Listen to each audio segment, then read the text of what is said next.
యోహాను సువార్త 12వ అధ్యాయము 20వ వచనం నుండి 32వ వచనం వరకు. పండుగ సందర్భమున ఆరాధనకు వచ్చిన వారిలో కొందరు గ్రీకులు ఉండిరి.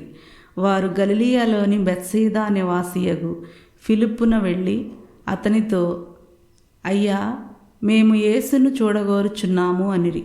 అప్పుడు ఫిలిప్పు వెళ్ళి ఆంద్రేయతో చెప్పెను. ఆంద్రేయ ఫిలిప్పు ఆ విషయమును యేసుతో చెప్పిరి. అందుకు యేసు ఇట్లనెను, మనుష్య కుమారుడు మహిమ పొందవలసిన గడియ వచ్చినది. మీతో నిశ్చయముగా చెప్పునదేమనా, గోధుమ గింజ భూమిలో పడి నశించనంతవరకు అది అట్లే ఉండును.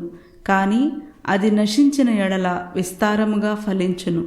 తన ప్రాణమును ప్రేమించువాడు దానిని కోల్పోవును. కానీ ఈ లోకమున తన ప్రాణమును ద్వేషించువాడు దానిని నిత్య జీవమునకై కాపాడుకొనును. నన్ను సేవింపగోరువాడు నన్ను అనుసరింపవలెను.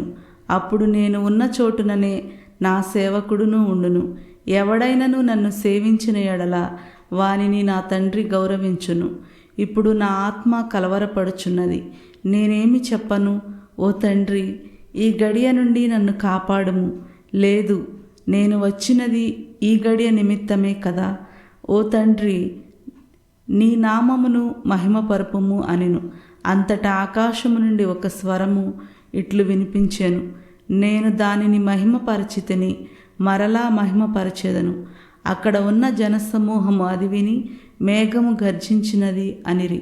కొందరు దేవదూత ఆయనతో మాట్లాడెను అనిరి. కానీ యేసు, ఈ శబ్దము నా కొరకు రాలేదు, అది మీ కొరకే వచ్చినది. ఇప్పుడు ఈ లోకమునకు తీర్పు చెప్పబడుచున్నది. ఈ లోకాధికారి వెలుపలకు త్రోసివేయబడును. నేను ఈ భూమి నుండి పైకి ఎత్తబడినప్పుడు అందరినీ నా యొద్దకు ఆకర్షింతును అని పలికెను. ఇది క్రీస్తుని సువిశేషము. క్రీస్తువా, మీకు స్తుతి కలుగునుగాక. ఆమేన్.